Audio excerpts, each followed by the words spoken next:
endured unspeakable loss, survived on his wits while hiding out in a series of secret buildings and secret rooms, who engaged in outlandish adventures, and then, when he thought it was all over and he could live as a free man at last, the communists took over and he found himself engaged in a series of cloak-and-dagger escapades as he set out to escape Europe once and for all. In my book, Not a Real Enemy, the true story of a Hungarian Jewish man's fight for freedom, I tell my father's story. I don't want to give too much away because I hope you'll read about his journey and find out that it's as amazing as I did, but I do want to talk about some of the feelings that his story inspired. The first is loneliness. Loneliness. We all know what it is to feel alone, even when surrounded by others. I can't imagine how lonely my dad must have felt when he was forced to leave his family at the age of 19. He'd never even spent a night without them. And after his first escape from the forced labor camp, after a long and clumsy, all-out foot race for his own freedom, forced to hide for hours in the cold and wintry thicket of the Caspian foothills, I have no doubt my dad was scared and lonely. He was just a kid who knew that he'd be killed if he was caught. And so he risked being eaten alive by bears or wolves rather than risk another night of the guards' brutality. Yet loneliness was something he knew well. As he was growing up in Hungary as an only child, he was bullied for being a Jew, for not being Jewish enough when he lived among the Orthodox, for living in the wrong neighborhood, for not fitting in. Let me read to you an excerpt from the book. My father had just arrived at the labor camp and recognizes a friend from school. Thank God for Frank, Ervin thought. He had never needed anyone like he felt he needed Frank at the moment. Frank would not just be a familiar face in the midst of this horrible ordeal. His common sense and leadership were just the thing Ervin needed now that he was under the control of these brutes. A friend like Frank could help him get through it, he was certain. The question was, what did he have to offer Frank besides mere friendship? He prayed he'd find the answer because in that flicker of a second in which he recognized Frank's face throughout the stable's darkness, the intensity of his need for just such a friend swept over him. I'll be damned, Ervin called out to his old friend. Frank Moore, come here, I've got something for you. And with that, he unwrapped all he had to offer, a few crescent cookies and some cold pierogies. It wasn't much, but in that cold and lonely moment in the stable built for livestock, it was the most generous gift Ervin could provide to the friend who gave him more than mere camaraderie.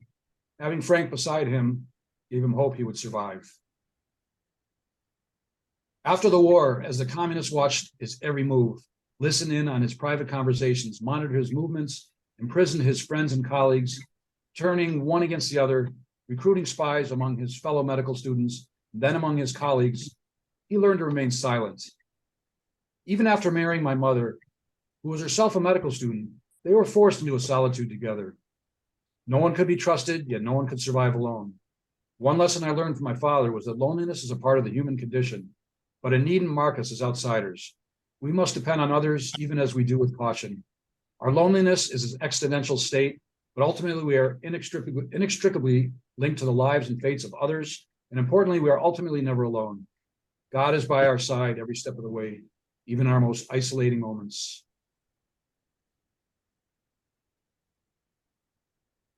Another feeling my father's story brings up is humiliation. Humiliation. Day by day, the indignities my dad, his family, and friends endured mounted. They were told where to stand and how to stand, where to live and how to live, denied the right to own a radio, denied the right to practice medicine, denied the right to work. For my father's father, these humiliations came after years of struggle to become a doctor, to acquire wealth, to raise his family in a grand home where they were well respected. But no sooner had he achieved these honors that they were chipped away. First, he was told he couldn't practice medicine, so he became a dentist. Then he was told he couldn't work, so that his son must be sent to hard labor, that he could not mix with Gentiles, that he must wear that ridiculous yellow star marking him as unworthy, and ultimately that he couldn't live. My father's own humiliations mounted, but he would not let his humiliation define him.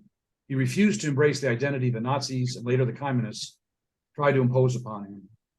Each of us endured our own humiliations, and yet how they pale in comparison to what our Jewish ancestors endured. How much stronger will we become when we accept our humiliation as a test of our endurance, of our own sense of who we are and our place in society. Only by forging our own identities do we cast off those identities others may confer upon us.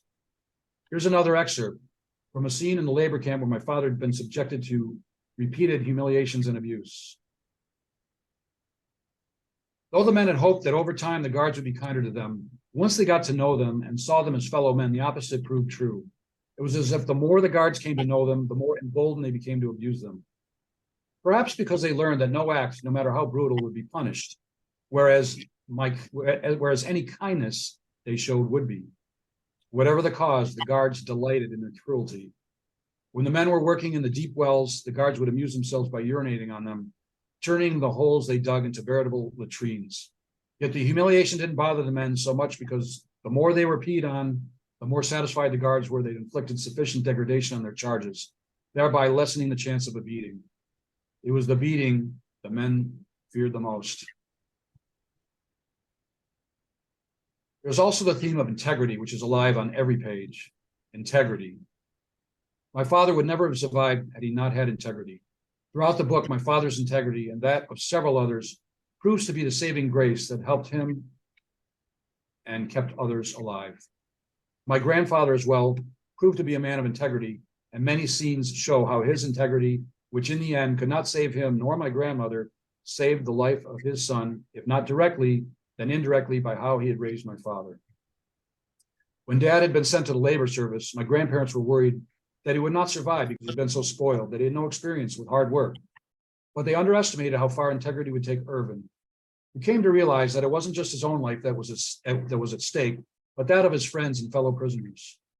His determination that no one would die because of his actions, his failures, or his mistakes compelled my father to find the strength to carry on, to work harder, and to rise above the horror. Because of his integrity, others learned to trust my dad, and because of the integrity of others, he survived.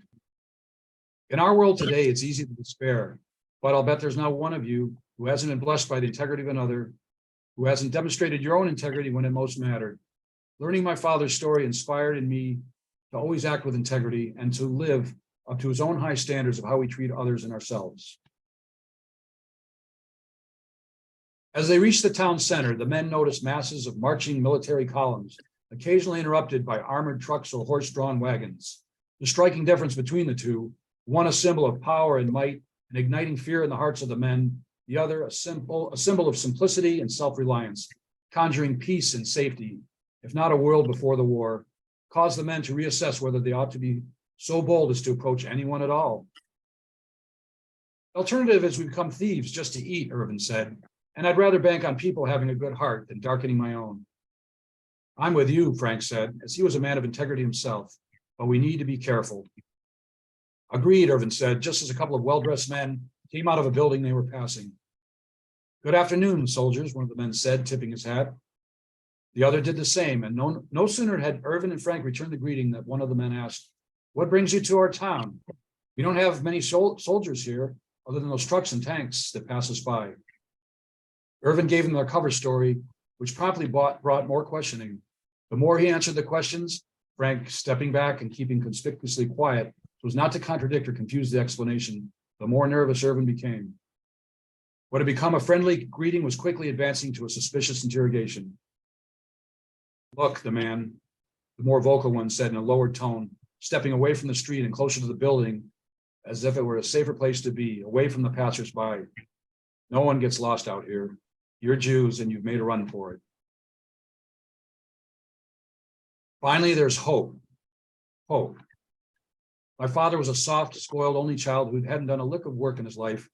He didn't even have to make his own bed. There was a maid to do that when he was sent to the Nazi-controlled labor service, a brutal work camp for Jews who were considered too inferior for national service and only fit for the most arduous, unpleasant tasks, like digging deep ditches in the dead of winter, laying the ground for an airport strip with their bare hands, marching across the country in scorching heat or icy winters, all with barely enough food to keep them alive. As time went on, small graces helped the men to endure the realities of their fate. Ervin learned from Mike's father, who inexplicably was allowed a rare visit and brought news from the outside world that the guards could be bribed. Though the guards never spoke directly to the men unless it was to deliver orders or rebukes, and never looked them in the eye, through the small acts of bribery a silent contract had developed. Some young men received a bit more food, a few less punishments, even extra clothing. Fortunately, it wasn't long before Ervin learned that his own father had met with the guards, offering free dental treatment for their families as well as cash, and Ervin received a visit from one of the guards not long after. "Wolf." Ervin sprang to attention, ready to withstand whatever was coming. He looked up and saw Janos, the guard who served them sausages at the earlier camp, jerk his head for Ervin to come to him.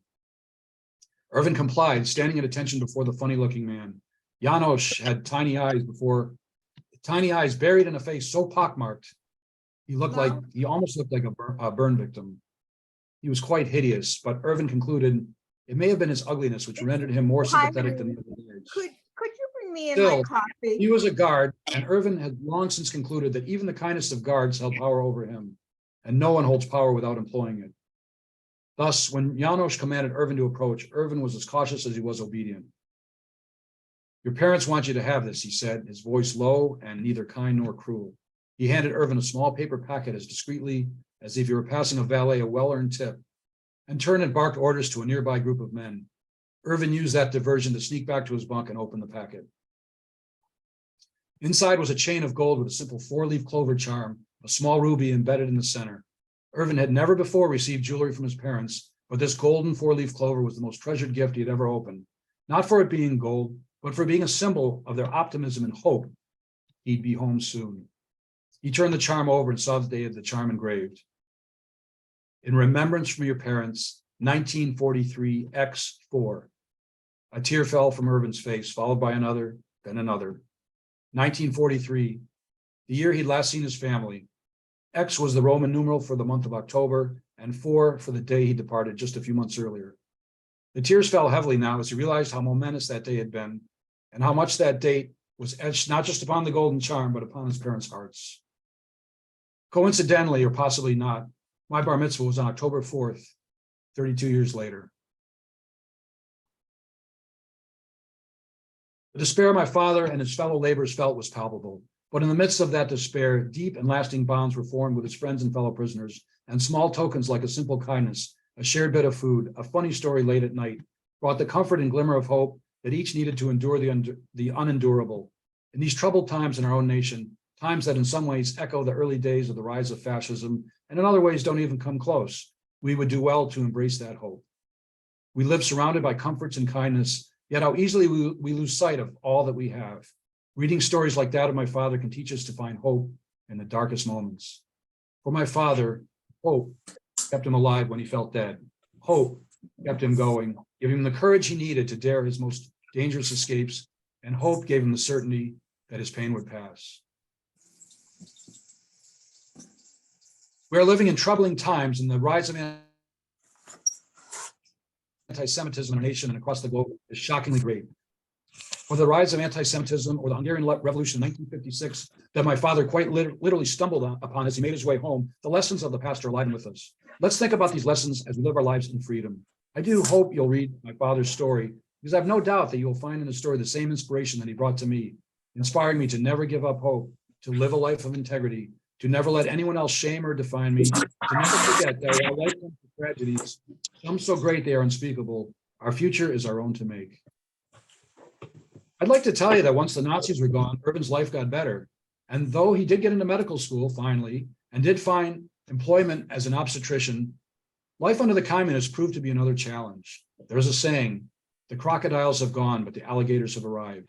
And I think that pretty much sums up what was going on in Hungary during those years. Dad even paraphrased himself, out of the frying pan into the fire.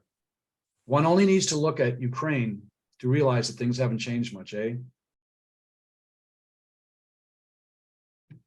In closing, I'd like to leave you these thoughts. Although few people know the story of what happened to the Hungarian Jews during the Holocaust, nearly 500,000 were deported, as my grandparents were, most going straight to Auschwitz where they were killed. Almost all who survived are the ones like my father who were serving in those deplorable labor camps where beatings, starvation, and death marches were common. In Not a Real Enemy, I've tried to tell the story of the Hungarian Jews during the Holocaust and their fate under Stalin's communism. Every Jew who lived there during those times has their own story to tell, and this is just one among the over 825,000 Jews who lived in Hungary prior to the war. As my father's story shows, there are fine lines between good and evil, war and peace, love and hate, hope and despair, tolerance and prejudice, right and wrong. I wish that the lines were much thicker rather than so fine, but I am immensely proud to know where my family stood. Through all those harrowing years, my father exhibited immeasurable determination to not only survive against steep odds, but once he had survived such unspeakable atrocities, Once he learned of his parents' fate and the fates of so many other people he cared about, either during the reign of the Nazis or the reign of the communists, Dad was determined not to be destroyed. The very fact of his survival became a pledge to God and to the memory of his parents to fully live his life. When I started out on this journey 4 years ago, I had no idea what I was getting into, despite the many stories that my parents shared with me and others. And I hope I have done their story and history justice. And I do hope that you'll buy my book and share your thoughts with me. I want my father's story to do more than just entertain you. I want it to inspire you in these difficult times so that you will know, just as my father came to know, that you are stronger than you realize, and our nation is as well. Thank you so much for your time and attention. And now I give the mic back to our host, and we'll do Q&A later, I am told. All right. So see you. Yeah, there you go. Thank you very much. And I am so pleased to have you, Rob, with us, and for everyone who's with us, some inside baseball. Rob presented his first presentation today with the deck. And so it was a beautiful work from you and from Sia, who was with us. So thank you so much. And I appreciate it. And I'm going to now make our next introduction speaker, and that is Jenna Zark. So just bear with me a second. And okay, Jenna is from Minneapolis. She's a columnist, lyricist, playwright, and novelist. Jenna Zark, when a friend asked if she wanted to write articles about Jewish life for her new online magazine, she thought no, but surprised herself by saying yes. I never had any special insights to how to live Jewishly. The opposite. In fact, when my friend approached me, I think part of me wanted to write about what I had been living through. I had an unexpected divorce from a cantor who worked in a synagogue, which led me to a path full of undergrowth, just waiting to chirp me up. I didn't have the first idea of how to manage being a single mom, nor did I know how to raise my son alone in the world where everyone I knew was a couple or becoming one. And yet, I began to see the Jewish holidays and rituals I'd grown up with as a kind of anchor to keep me from falling flat on my face. That's where I started and why I started. A small group of essays for an online magazine called the Minneapolis Twin Cities Jew Folk brought me here and became the story you're reading. Jenna shows that we can be very brave and vulnerable at the same time. The memoir is filled with sadness, humor, fascinating details about the Jewish faith, and a wonderful use of language. She closes one of her chapters by telling the story of her young son playing a symphony of pots and pans. She realizes in that moment they were alive, like the fruits of Jerusalem. Behind each writer, spring arrives and stories won't wait. They're here like the two of us waiting on the dinner in the dawn. I was hooked. The image of her and her young son in the kitchen will not be forgotten. Stories won't wait has become a mantra for me, a gift from Jenna, and is a lovely book. So Jenna, I am going to share my screen with you. And give me a second. Let me get your PowerPoint up. And here we go, just a second. So welcome, Jenna. Why don't you take the mic so we can see you and hear you? Jenna, are you with us? Jenna? You might have to unmute yourself, Jenna.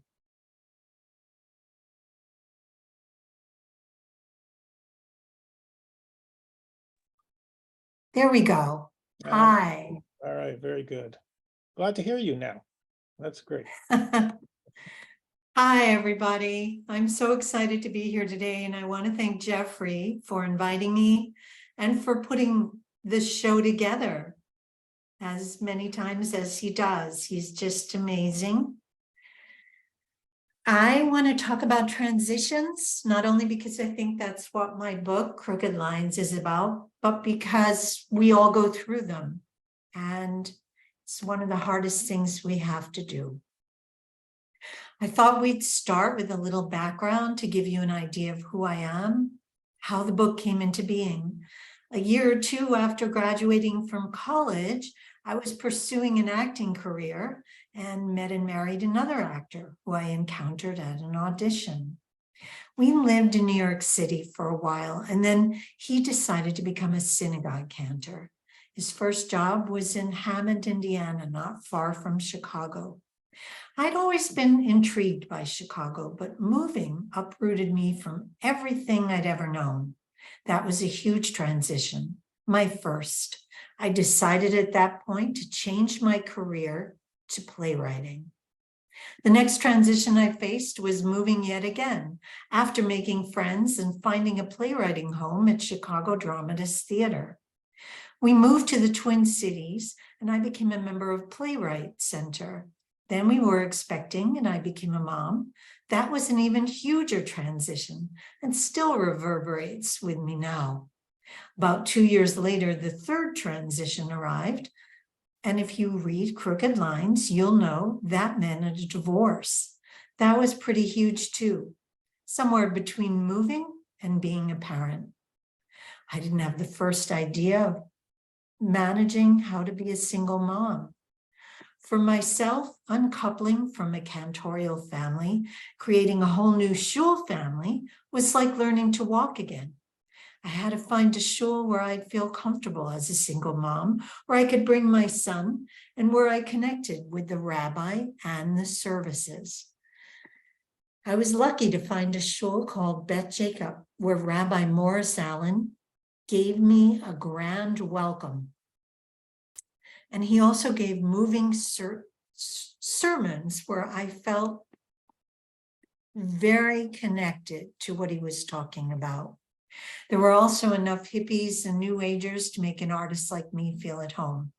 And no one was even close to being a perfectionist.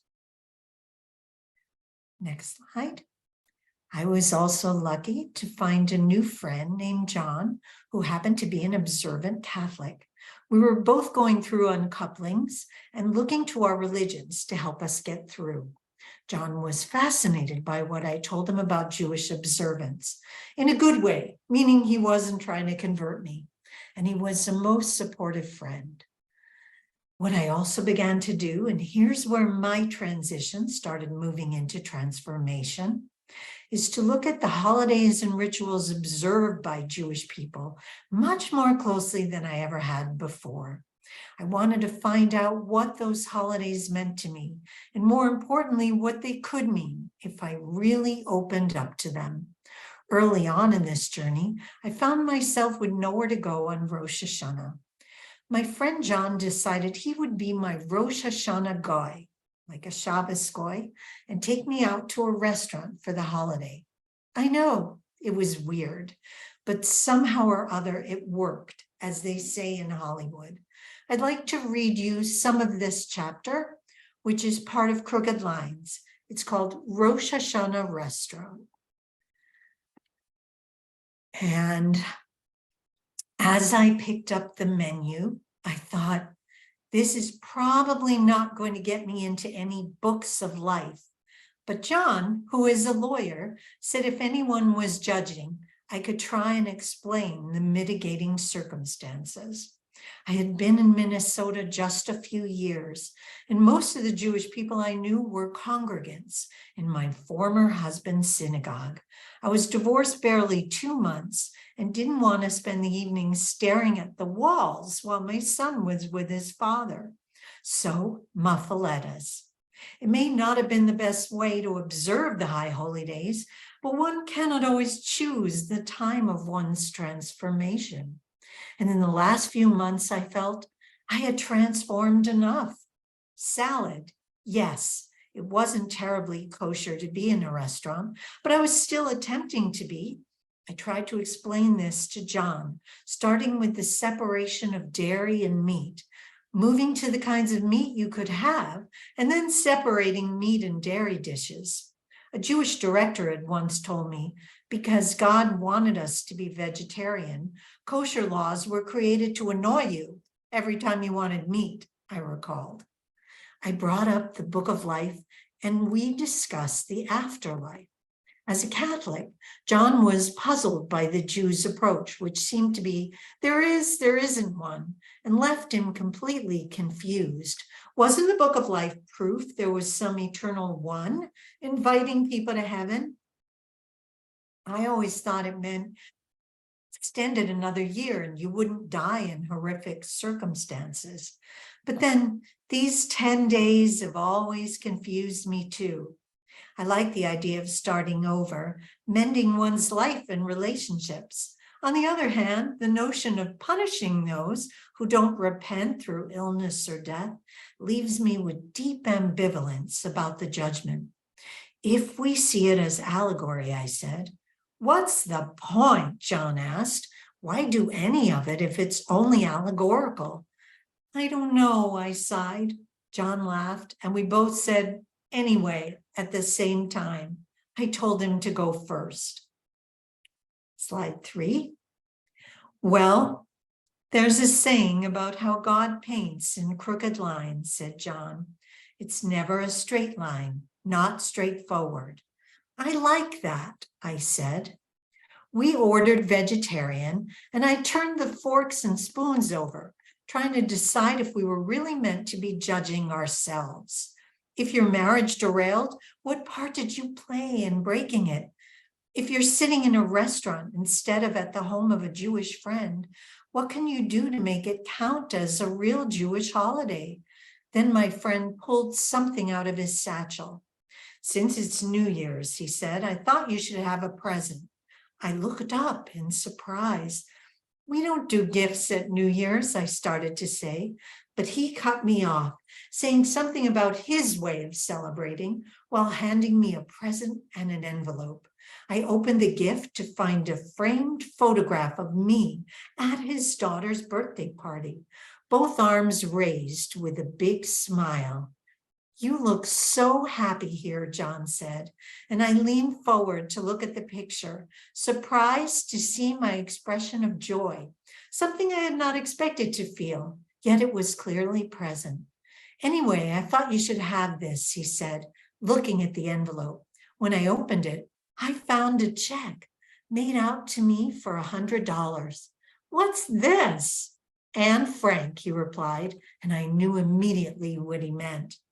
A few weeks before, John had written a column about Anne Frank for the St. Paul Pioneer Press. It was about how she couldn't be lumped in with other victims of other wars or even genocides. How one size does not fit all, because we are all individuals whose stories are not transferable to other agendas. At the time the column was written, newspapers paid on occasion to run them, so John received $100 for his work. He knew when I moved out of my former home, I left behind my first family sukkah. I wanted to buy you a new sukkah for your brand new life, he said. I had to bite my lip to stop the tears from filling my eyes. So, Muffaletta, if you are ever divorced and find yourself alone on Jewish New Year's, you do not have to go there. But if you do, you might find a fresh start between the garlic spread and the salad, or the one who paints in crooked lines, leading us to the people we are supposed to meet. This one brought me a sukkah and a picture of me smiling, perhaps an early hint of future joys, and a high holy day I could write about in a book of my own. Now we can move to slide 4. Crooked Lines is divided into 3 sections. The first and largest section of the book is about trying to raise my son Jewishly after a divorce and to find a place in the Jewish community where everyone I knew seemed to be in pairs. Second part of the book focuses on finding a new love in my life and dealing with the fact that my new partner wasn't Jewish. The story involves looking at the Purim story of Esther and a decision that came about because of the Indigo Girls. I'll share a bit of that with you now. It's called Indigo Girls and Intermarriage, a magic carpet tale. We sat on the rug in the middle of the floor, and I told him we were on a magic carpet ride. Like Aladdin, I said, we were going up, up, up over the city. And once we were high enough, my son could say anything he wanted and it would be okay. I promised not to get upset at anything he said. We closed our eyes and pretended we were flying. And we were both very good at pretending. And then my 5-year-old looked at me and said exactly what he wanted to say. I want you to get married, Mom. His father and I had been divorced almost 2 years, and his father had remarried. My son loved his stepmother and enjoyed spending time with her. I realized he may have thought our little home too quiet, or maybe he just wanted a more traditional family at our place too. I created these magic carpet times so he could tell me whatever was on his mind. I want to get married too, Nate, I said, but we have to be careful. We can't just marry anyone. We have to pick the right person. We're a package deal, you and me. So we go together, and whoever we marry has to love both of us. Nate looked at me nodding, and I could only hope he understood. Some days later, we were in the car, and he sighed. I want you to get married, Mommy, he said, but we have to be careful. We have to pick the right person. We can't just marry anyone. I didn't know whether to laugh or cry, but it felt good to know at least he was listening to me. And though I wasn't ready to say so, I had most likely found someone, and that someone was Pete. He was not a Jewish man, but he was a wonderful man. I believed he would be fine if we invited him into our Jewish home. And though he wasn't kosher, he was vegetarian, which is almost the same thing, right? Next slide. If you were to ask me why I made the decision to marry him, I could say a lot of things. I was impressed by his gentleness, humor, his genuine love for Nate, and his patience with both of us. Mainly, though, my decision was not rationally driven. It came about because of the Indigo Girls. Pete knew I liked them. When we first started seeing each other, he asked me to go to a concert they were giving at the University of Minnesota. We got there only to find the concert was sold out. At that point, I decided the universe was trying to tell me I should not be with this man. I turned away from the box office just as a dark-haired woman entered the ticket booth. She looked directly at Pete, and I remember thinking, she likes him. Only instead of flirting, she asked if we were trying to see the Indigo Girls. Yes, and you're all sold out, I said impatiently. And then, what must be the start of some movie script somewhere, the woman smiled impishly and motioned us to come closer. That night, Pete and I had front row seats at the Indigo Girls. So much for the universe. 1 year later, Pete proposed and I said yes. I still had one more hurdle and no idea how to clear it. How do you create a wedding ceremony without a rabbi that honors your heritage when you're not getting married to a Jew? The wedding was planned for the middle of the Sukkot holiday with a civil judge officiating. I knew we would have no Hebrew and no ceremonial crunching of a wine glass like most Jewish marriages, but I wanted Nate and everyone else to know we would keep our traditions, and Pete was going to be a part of them too. I talked to the judge about the holiday. She said she'd think about it and get back to me. Next slide. On the morning of our wedding, Pete and I faced each other on the balcony of the University Club in St. Paul. The judge compared our marriage to a sukkah. It is not permanent, but it is the promise of a home, she said. Its openness pledges that there will be no secrets. The sukkah does not promise love or hope or pledges will keep out weather or catastrophe. but its lines are a sketch for what might be. You have come together to celebrate your future, the making of a home. We are reminded that the only real thing about a home is the people in it, who love and choose to be together, to be a family. So may it be for you now. After the ceremony, we celebrated with challah and said the motzi blessing for bread. And though it was not by any means a Jewish wedding, I think the imagery of the sukkah stayed with us throughout the years we've been together. I think Nate would also tell you he was raised Jewishly in a Jewish home. What this means for you and whatever weddings you may encounter, I don't know. I'm not recommending you do what I did. In fact, I think it's easier for Jews to marry other Jews because we're a minority culture in a not always hospitable world. But I do believe it's possible to bring your traditions with you wherever you go and to live them. And if you can manage to pick the right person, the universe has a way of responding, putting you up front and center with life, and maybe even the Indigo Girls. So, yeah, I wrote this because I didn't want you to think religion and faith are easy for me. I was raised by Jewish parents, but they weren't particularly religious.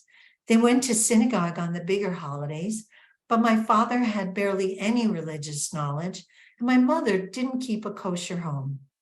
The third part of the book involves the journey I took as my parents grew older, what I learned about their lives, and how that informed the last years we had together. I wanted to share the story of how I decided to give my dad a Jewish burial, even though he wasn't observant in the slightest.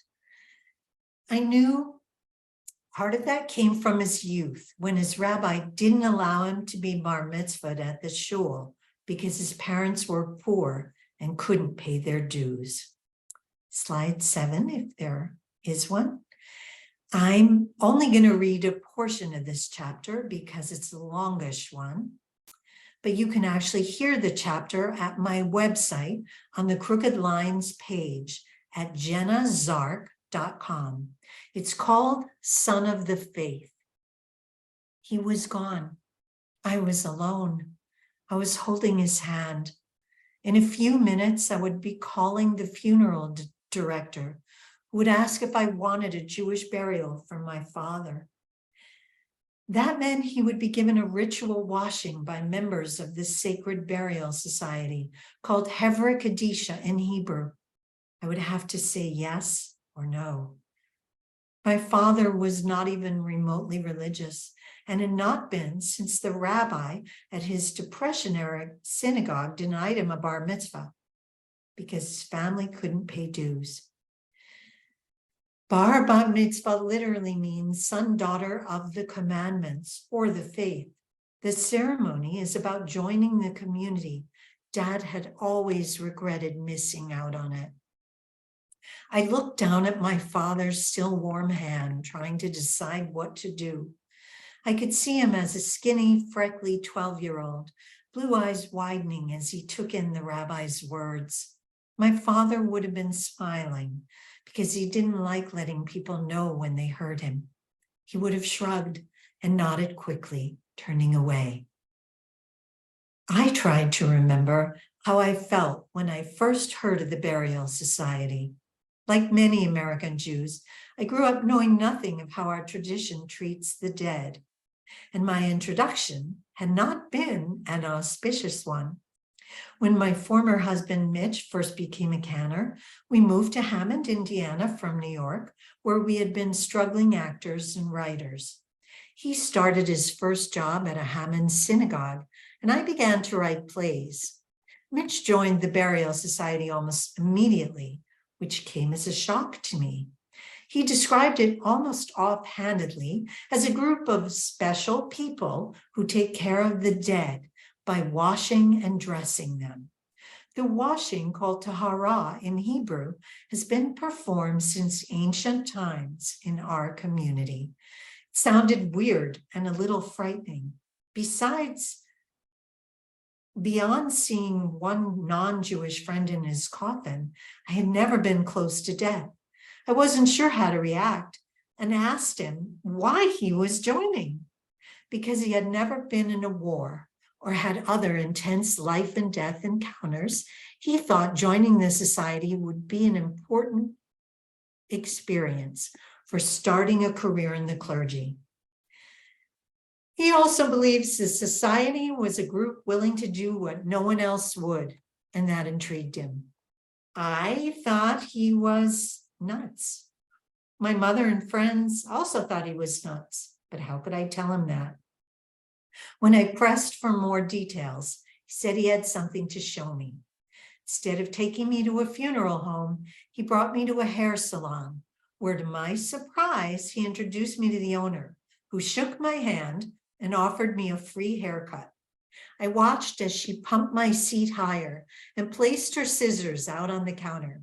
Her name was Nancy, and she was a member of Mitch's congregation. She was close to my age, in her late 20s, with a fountain of long curly hair, tight black leather pants, and long red nails. I heard your husband is a member of Hevra Kadisha, she said, as she lifted my hair while grinning into the mirror. Then she leaned over and whispered, "Me too." I looked up at her as she smiled. Those slender white fingers with perfectly polished nails were going out at night and washing dead people.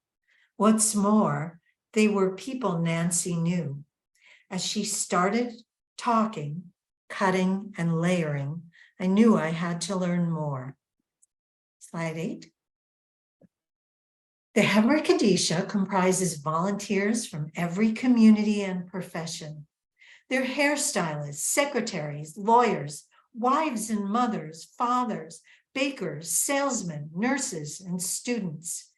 They can be called anytime, day or night, because in Jewish law, the dead must be buried within 24 hours whenever possible. They give up weekends, evenings, and holidays to do this work. Typically, the washings are done by funeral home staff because the volunteer pool for groups like these is drying up. But in some communities like Hammond or Minneapolis, sacred burial societies are coming together at the request of local rabbis and retrieving the Hevra Kadisha from obscurity. Each member will tell you something different about why he or she joined. Nancy became a member to try and make sense of her aunt's death from cancer. The ritual she described was one I would too come to know some years later. The washing takes place on a platform and is done with a washcloth and basin. The person on the slab is generally covered with a white sheet or cloth.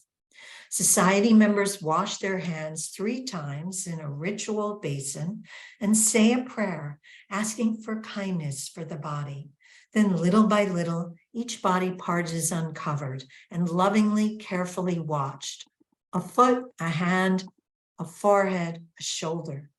After each part is uncovered to be washed with a washcloth, it is covered again to be sure the person who is dead retains the highest amount of dignity. At the same time, prayers are said from the Song of Songs. Again, you can hear the entire chapter at the Crooked Lines page on my website. Slide 9. In closing, I want to say that I wrote Crooked Lines for you, for everyone who wants to know a little bit more about the holidays they're celebrating, and for families and anyone who still needs a place at the table, especially at our holiday tables. I believe the holidays and rituals we share as Jews are not only pieces of our past, they are relevant to who we are now, and they create a stronger future while bringing us together. I hope Crooked Lines gets you to think a little more about the holidays or rituals that mean the most to you, and how you can celebrate them with your kids, your friends, and even people who aren't Jewish, but who may be curious about our religion. The thing that I really want you to remember is to sit down at those holidays tables because you have an important place there, your own. I also want to invite you to visit the creative and awards section of my website to see some of the 6 honors and awards Crooked Lines received. And to thank you for listening to me today. Again, please visit jennasart.com, and thank you, everyone. Thank you also to my publisher, Kohler Books, for giving me a traditional contract, and to everyone who's here today. Thanks again. Thank you, Jenna. And for those of you who are first meeting Jenna and hearing about her work, I had the privilege and honor to interview Jenna in the Obligations of Memory interview series. And those interviews are on the Jewish Culture and Holocaust Remembrance YouTube channel. So I point you in that direction. It's a beautiful series of interviews covering the personal side. And this is an unusual program that I to bring to our group. Jenna knows that. But it was so special. And I hope all of you in the audience got what I have got out of it, is that there is a lot here to be Jewish. And so thank you again, Jenna, for bringing it. And we'll bring you back for the Q&A. And I'm going to now introduce our third speaker for this evening or this afternoon. And let me get back here. And that is Ruth Samuel Tenenholtz. And Ruth is residing in Israel. She was born in the Netherlands less than 1 year after World War II. Her parents and older sisters were Shoah survivors. She lives now in Israel and is proud matriarch of a large family, including children, grandchildren, and great-grandchildren. And many years as a professor of English literature, she is retired and has turned to writing. This is her third book. Land of Many Bridges is a must-read. Bella Ruth Samuel Tenenholtz has written a book that is unique in Holocaust writing. There are infinite number of books on this topic, ranging from memoirs, historical, fictional, eyewitness, testimonials, autobiographical, analytical, and academic. On very rare occasions, one book manages to combine aspects of all of these and give even the most experienced student of the Holocaust a new perspective or insight. Land of Many Bridges is one of those special books. Samuel Tenenholtz tells the story of one Dutch family who managed to survive the Nazi invasion of the Netherlands. Every Holocaust story is unique, one that includes details of tenacity, bravery, and includes both heroics and betrayals. But the telling of this particular one, Ruth, is exceptionally riveting. And so I welcome Ruth to our program. And Ruth, if you don't mind, let me stop the screen share here. I think I have, yeah, there we go. And let me get rid of this.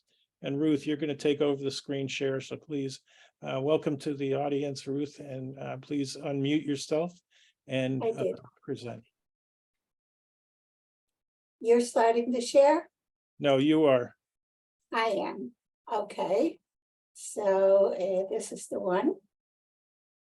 And I will share it. How do I show it so you can see it one at a time? Well, That I don't know. Okay, let me do it for you. Okay. Okay, yes, fine. Okay, good evening, everyone, and thank you to the speakers who have come before me. You all tell such interesting and different stories, so that's really lovely. And of course, I'm talking to you from Haifa, Israel. The background that you see is essentially what I see from my house. And I've been here for nearly 53 years. I spent a few years in America, was married to an American man. I have 6 children, 21 grandchildren, and 12 great-grandchildren, and there are more coming all the time, so I lose count a little bit. I have turned to writing after doing all kinds of other things, mostly academic stuff and research. But at some point, what happened was I don't see any screen sharing, Jeffrey. Okay, well, I'm just having you talk to us. If you want me to start to speak. I would like you to start it. Okay. I'm not going to talk to you as much about the book, etc., etc. What I want to tell you, especially, is what happened after I wrote the book. Now, my story Land of Many Bridges, was originally written, leave it there, was originally written in Hebrew. And it was a book that I wrote mostly for my children. Since I wanted them to be able to understand it, I wrote it in Hebrew. And pretty soon, I realized it was quite successful here, was sold out. I got a lot of interesting responses to it. And I realized that actually, I wanted my family in Holland to read it as well. So I translated it into Dutch, kind of lackadaisically like that. And from there, it moved on into a Dutch version, and from the Dutch version into an English one. But I will start like this. What happens when a person picks up a pen or a computer and starts writing? And I think this is what happens, like this poem. It's a poem I wrote for my first book, was a book of poems. It's called Facts of Life. I threw a stone in the water and watched the ripples dance a pirouette of grace, when fleetingly I left my mark upon the stoic surface of the wet domain, where mermaids dwell and sirens sing. Then the ripples moved beyond my reach, and where the stone had been, there was no memory, and those far ripples did not know whence they had come. Because once you write a book, it's out there, and everything that happens as a result is either luck or panache or whatever it is. Next slide, please. So if Jeffrey is, yes, thank you. These are the stones that I have thrown into the water. And you can see the Hebrew version, you can see the Dutch version, and you can see the English one. The book is covered in what was the wrapping paper of my father's store. And the last one, the one with the two girls on it, is a fictional story, also a Shoah story, but I'm working on the English now. Amsterdam Publishers, the publishers of my English book, are interested in it as well. The Dutch book was sold out very quickly. It's in a next printing, maybe third printing by now. And even the book in English is doing nicely. So I hope you go into Amazon or any of the internet stores and get a copy. And if you really want the Hebrew one, I can take care of that for you. Now, I was born in a small village in the east of the Netherlands. And my parents had lived there before the war. My father was born there. My mother came from a neighboring village. And before the war, there was a small Jewish community there. Not so unusual for the Netherlands, where there were lots of small Jewish community of people who kept the commandments. They had a little synagogue, they had a cemetery, they had a kosher butcher, and they got along. Nevedal, the village where I was born, was exactly the same. But after the war, my parents were the only family that returned in, the euphemism. And somehow they stayed there. In the beginning, perhaps they thought that people would come back, but in the final analysis, they got stuck. I was born, my little sister was born, and somehow they made a life there. My father had big store, big business. You can go to the next slide. My father ran a textile store. He was quite successful. He was quite well known. In the village, he was very active in public life, also before the war, and also again after it. What I'm showing you here is one of the things that happened after the book was written. I received an email from someone I had never heard of, who wrote to my publisher, essentially in Holland, and asked for my email address, and he turned out to be the grandson of one of the people who had been instrumental in rescuing both my parents and also my older sister. And he didn't really know any of the story of his grandfathers. His grandfather was a Protestant pastor whose name was Abraham Heymans. He came from Jewish stock. His great-grandfather had been Jewish. And so Bram and I are now about to start some kind of a cooperation to work on his grandfather's story. And what I told him about it helped him a lot along the way. So we spoke and we wrote together. His grandfather was awarded posthumously, righteous Gentile. My big sister Leah, she took care of that. Next slide, please. Another thing that happened, can you move to the next slide, Jeffrey?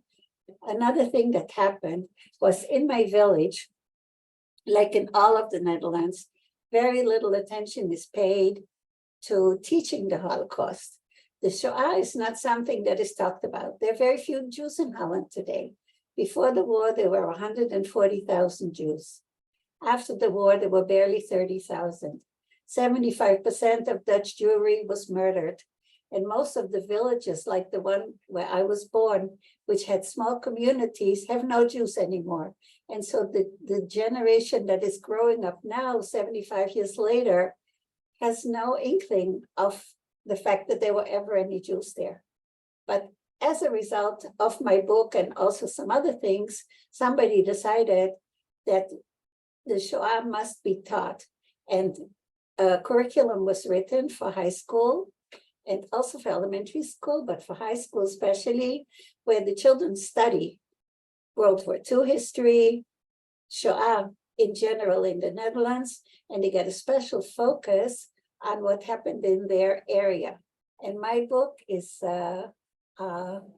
required reading for that particular course. So I go to Holland twice a year to visit my sister, who's almost 83. And I'm going soon again. And I was there in February, and I had been invited to give a talk to the children. So here you can see me talking to a group of 11th graders. They asked questions, they wrote to me.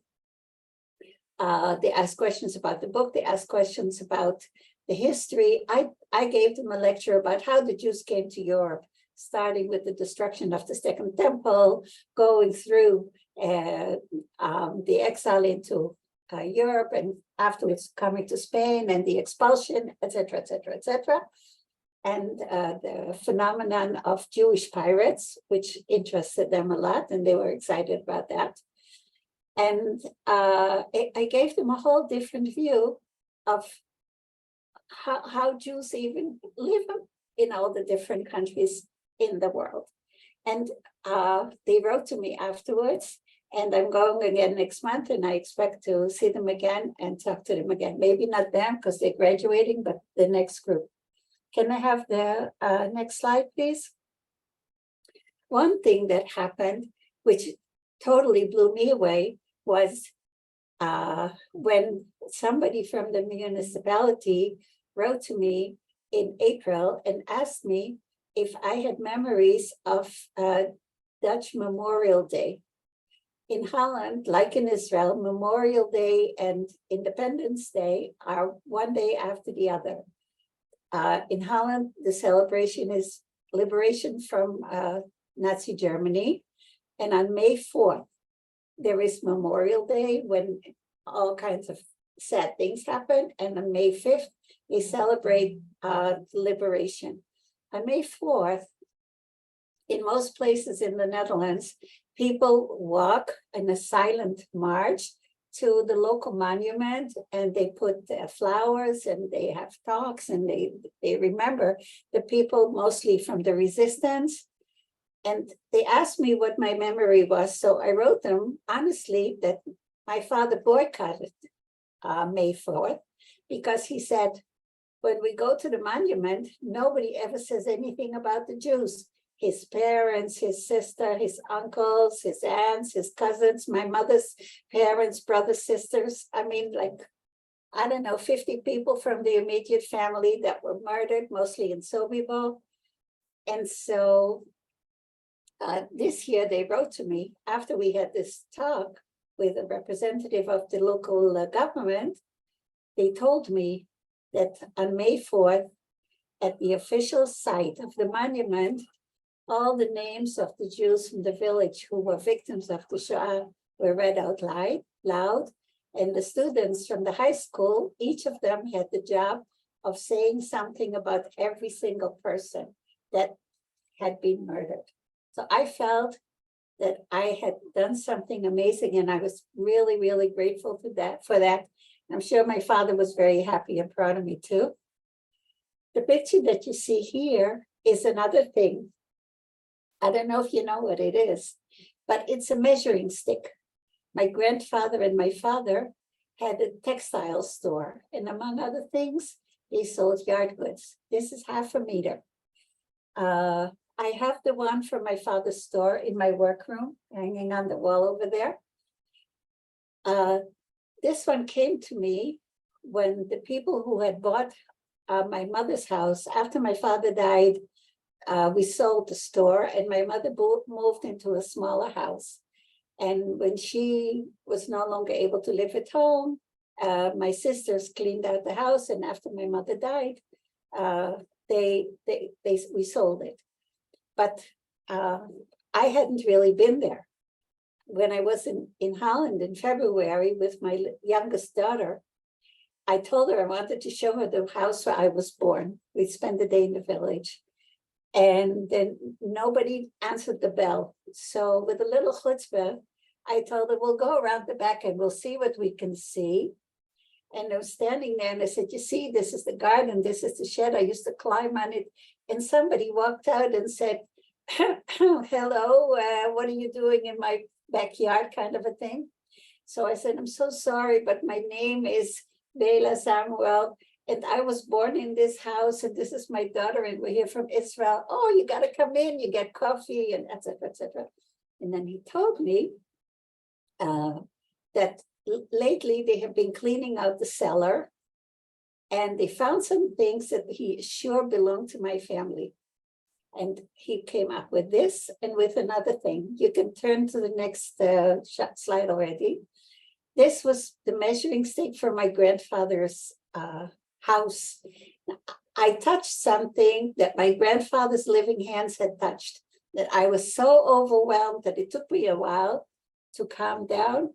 He insisted that I take this home with me, even though I told the family living in the house, they bought the house, everything in it belongs to them. It's, anyway, they insisted, and they also gave me, I don't know if you can see it, this is a serviette ring, a silver serviette ring. This one I had, it belonged to my grandfather. It says for father, and it was from 1933. But this one they found in the house, and on it says Betty. Betty was my father's sister. She was murdered in Sobibor when she was 36 years old. She refused to leave her parents. She refused to go into hiding. My father tried to convince her, and she didn't. And I have two names, Bela Betsy. My middle name was after her. Ruth is my Hebrew name. Long story, many names. So they gave this to me, and I think that's just amazing. Now, recently, they wrote to me that they cleaned out another corner, and after they read my book, they realized that the things they found there also belonged to the family. They found my mother's silver candlesticks, and they found the challah that my mother had made herself. And she said the challah, she didn't know what it was, but she used it for birthdays to put it over the cake. So it wasn't even that far from the mark. And now that I'm going next month, she told me to come and visit, and she will give me those items. My mother's silver candlesticks, imagine. It was probably a gift that she got from her mother. So I'm going to give it to the next grandchild of mine who will get married. I have many older grandchildren already, and I will take care of it, that it will be in use and it will be a living kind of candlesticks. But she realized what it was after reading the book, because the book talks about the Jewish artifacts. Now I'll take a minute and read something small. I had not planned on doing that. This is a small excerpt about the moment when my parents realize that they have to go into hiding, and they cannot go into hiding with their children. So they have made arrangements with the underground to smuggle the children away. My older sister was 4 years old. My younger sister was 2 years old at the time. And this is about my older sister, Louise. The person talking is my father. I take a deep breath. This is the last night with our little girl under our roof. And who knows for how long? But I suppress those thoughts. I must be practical, stay in the now only. I have to give my child strength, give her courage, give her something to hold on to. A story, I ask her in my normal father voice, and I wink because she loves when I do that. I try to appear relaxed. Louise answers quickly, Papa, Papa, tell me already. And she leans against me in absolute trust. Her intensely blue eyes boring to mine. She has my eyes, and she also smiles the way I do, a little crooked like that. Louise is a slender child and tall for her age. She is a sweet little girl, a little sickly at times, and I worry that she will have enough to eat and drink where she is going. But I push those thoughts away. Again, I look at my daughter. She is wearing the pajamas that Batya sewed for her from an old flannel nightgown, one for Louise, one for Marianne. I swallow my fears for now and lean over this little girl, perhaps for the very last time. I begin to tell her a story so old that my father told it to me, and which he heard from his father, and so on and so forth. It is a story half in Dutch, half in Yiddish. I gave her this story as an anchor to make her a link in our chain of generations. And the next day she disappears into the underground. So the story is about all the different people. I try to give the people themselves an option to talk. Can you turn to the next slide, please? And here you see, they gave me the three on the left serviette rings. The other two, I don't know why they think they belong to me, but they insisted I take them, and they were silver plates, so I didn't feel bad about it. Next slide, please. But it is amazing, and I gave them a place of honor in my vitrine. Now, another thing that happened, this is me during an interview, and I think this is perhaps another outcome of the book. Since the municipality did not do a very good job of receiving my father back into the fold after the war, and gave him a very hard time in trying to get back his house, the house of his parents, his possessions, the things that were in the house, the inventory. It took him from 1945 till 1963 to finish that entire project, that whole process. And so he was very angry with the municipality and with the people. The mayor of the town, the village that was there during the war, was the same mayor that was there after the war. So he couldn't claim that he didn't know what had happened. As a result of my book and some pressure on the local government, 5 million euro was set aside by the municipality of my town for an investigation into the fate of Jewish possessions in my village.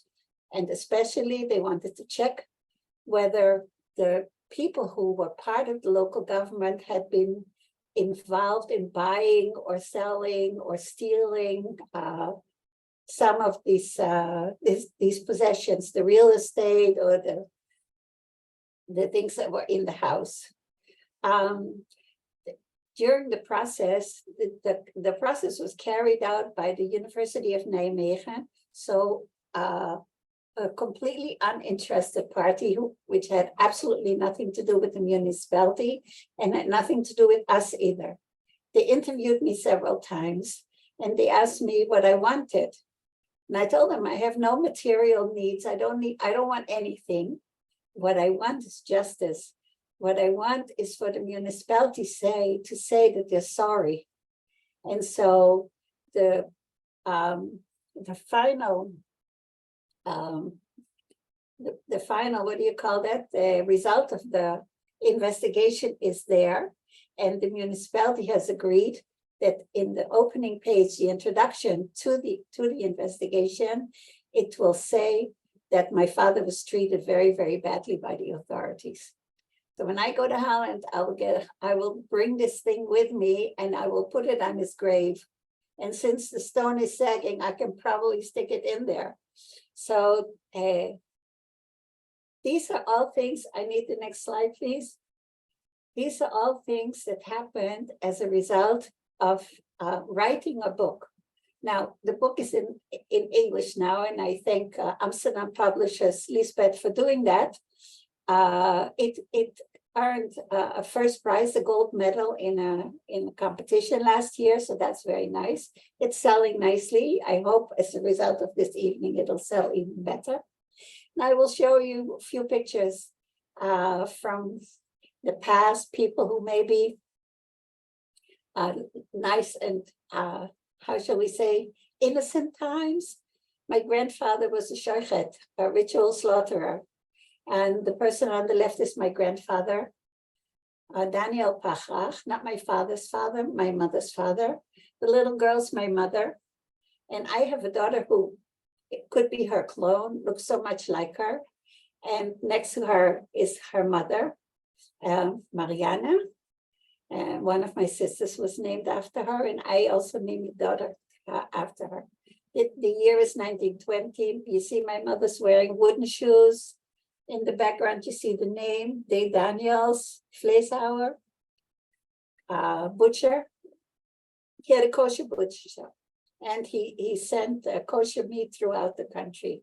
Next slide, please. My grandfather was one of 7 brothers and sisters. My grandmother had a huge family. My father's family was also very big. No one came back.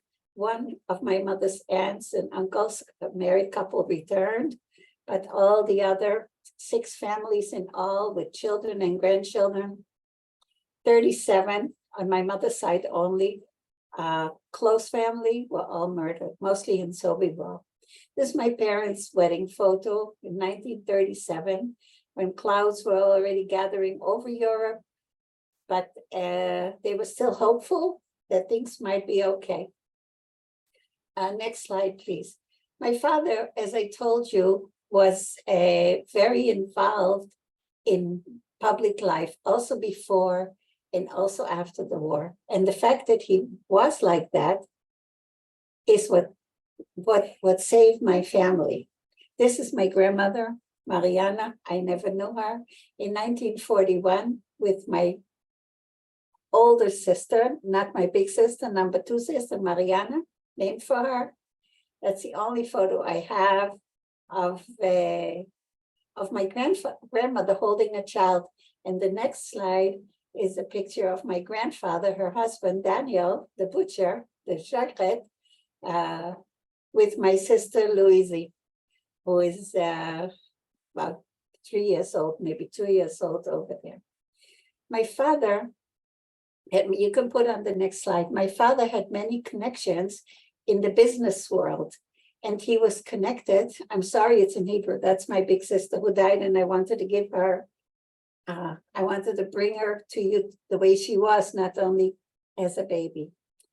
My father was connected to a group of Jews in a nearby city called Enschede.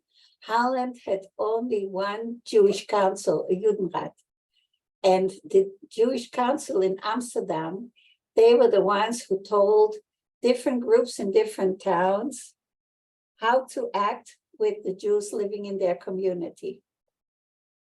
The Amsterdam Judenrat was of the opinion that you had to do exactly what the Germans wanted, in the hope that if you did that, you would survive. But in the neighboring town where we lived was a representative of the Amsterdam Judenrat, somebody called Menko, Mr. Menko, Sigmund Menko, a big industrialist, and he believed that the Jews had to go into hiding. And my father was connected to this Mr. Menko, and together they made plans to try and find safe houses for the Jews. Enschede managed to rescue about 50% of its Jewish community, whereas in the rest of Holland, 75% of all the Jews were murdered, the highest percentage in Western Europe. And in my village, 50% survived. And that was mostly my father's doing, with the cooperation of the Dutch Reformed Church, of a group called Overdan. Next slide, please. Of a group called Overdan, which allowed the Jews to find safe havens and also supplied them with food stamps and food and et cetera, everything that needed to be done in order to ensure their survival. This is an old photo of my aunt, Bela, the one I am named for, at the korfball game. Korfball is a kind of basketball, except it's played with a much bigger basket, much higher one. And as you see, the girls played in skirts. My aunt is the one on the right. She was my mother's younger daughter. She left a diary, which helped me a lot in the writing of the book. And my sisters told me I should have it because I am named for her. Can I have the next slide, please? Next slide, Jeffrey, thank you. These are my parents in the good old days, 1940, 1938, firstborn child. 1940, my mother is pregnant, the war has already started.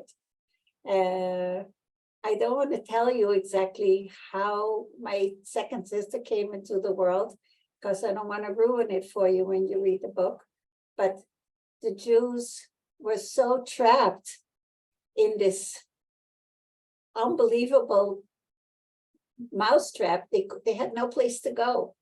And so they didn't want to bring children in the world, but in the final analysis, my second sister was born, and they also found a safe place to hide them. The doctor who brought her into the world, who convinced my mother not to have the miscarriage, the abortion, he is the one who saved her. He promised, and he did. Can I have the next slide, please?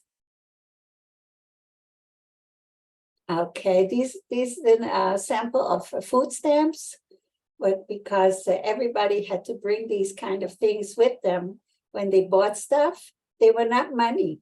They were just allotments. You were only allowed so and so much bread every week, so and so many potatoes every week, so much clothing, etc., etc. And if you did, and you were given the amount based on the size of your family.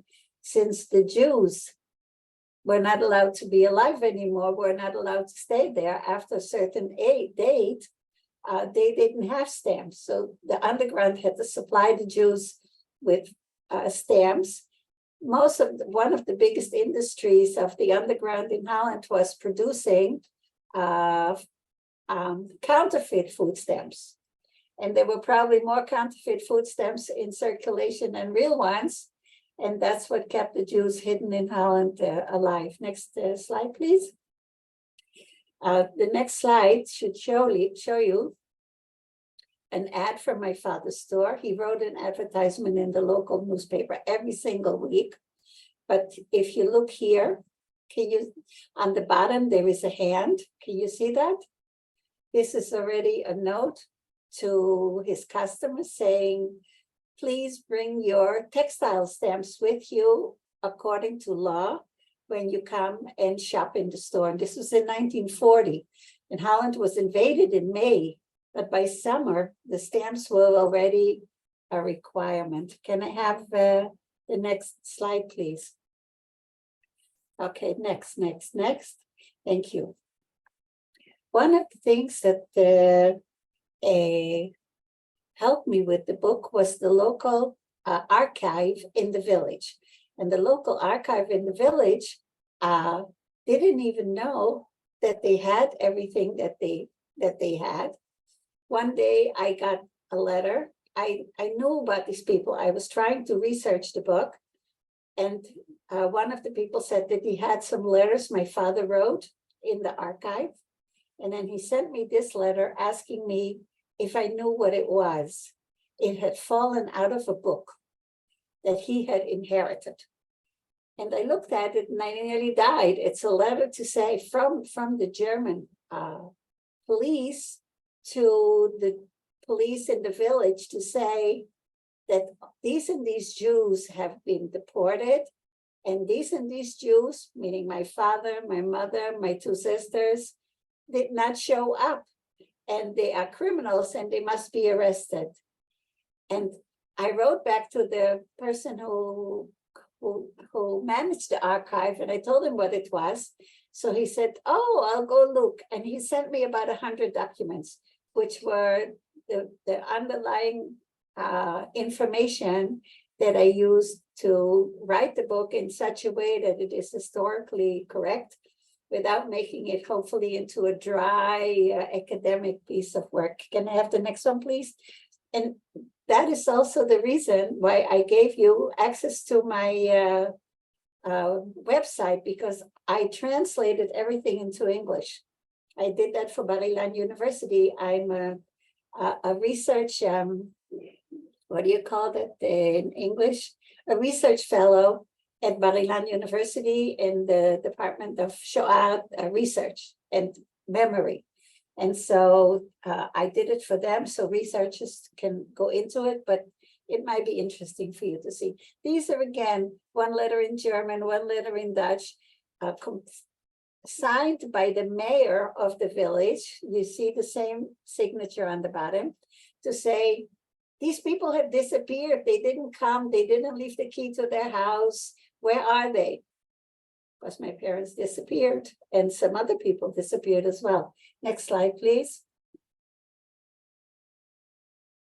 And the next slide, you will see a photo of 1942, the deportation of the Jews from the holding camp in Westerbork to the east, mostly to Sobibor. Most Jews was murdered in Sobibor until at the end of 1943, when the inmates themselves revolted and they destroyed the crematoria. I don't know if you can understand this, but there is no yelling and screaming and crying, and there were no hundreds of police with whips and dogs. It's also neatly organized. The Jews got letters. You have to come at this and this time. And they did. Look at all the packages left on the side. But nobody's complaining. There's a couple here in the front on the right side playing with their little girl, and they'll be dead in 3 days from now. It's unbelievable to me that they kept thinking until the last minute, as they're stepping into cattle trains, that they were going to survive. 75% of Dutch Jewry. There was nobody my age almost in Holland. Can I have the next slide, please? I should say that even though my parents were the only Jewish family, I was raised in a kosher household. Shomer Shabbos, my father closed his store on Shabbat. I am an observant Jew also today. This is my sister Louise with her two foster sisters when she first arrived at the Bemela family in Nijmegen, where she stayed for a while, and then she had to move somewhere else. Don't think that if a person found a safe house, that he was able to stay there for the entire duration. She moved to about 12 different families, back and forth, because, and she was 4 years old at the time. At the end of the war, she was severely malnourished. Holland had a hunger winter, and she suffered from asthma, which is something that stayed with her the rest of her life. If you look, you can see that she's hysterical. Take a look at this poor little girl, so pretty. That's the little girl my father read the story to. Can I have the next slide, please? And the next slide shows you the distance from my village to Nijmegen, where she was. Today, it's a 2-hour train ride. I don't know how long it took then, maybe 3 hours. They gave her some tea to drink with something in it. She fell asleep.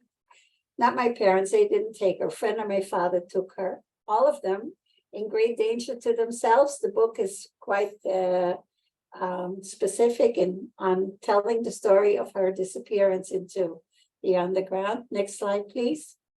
The next slide shows you my other sister, the one who lives in Holland, Mariana. On the left is the two of them. It's a studio photo from the good times. The one in the middle is Mariana in 1943. And this photo was made to send to my parents in their hiding place to show them that their little girl was alive and well. Now, of course, the parents, people hiding her didn't know my parents were. They simply handed the picture to the underground somehow, and couriers took the picture from place to place to place to place by bicycle. Traveling, it was a 2-hour train ride, so by bicycle a whole day. Bicycles didn't have rubber tires anymore. They had wooden tires or no tires. They rode on the rims, so you can imagine how hard it was. This picture reached my parents at the end of 1943. And so they knew she was alive. And the picture on the right, you can see Nani a year later in 1944. Can you see that her hair is blonde? Because where she was staying, most people were light-haired. And so the family that took care of her bleached her hair every week. Every week they poured peroxide over the roots of her hair, because you can see that her hair is very black. But on the right, she's blonde. And the dress she is wearing, my mother knitted for her during her time in hiding, because when she got the picture, the one in the middle, she knew my sister was alive. Well, I wasn't there yet, but she knew Mariana was alive. And she knitted a dress for her. And they took a photo in 1944, and the dress fit beautifully. And there she is, looking very well taken care of, quite happy, with blonde hair.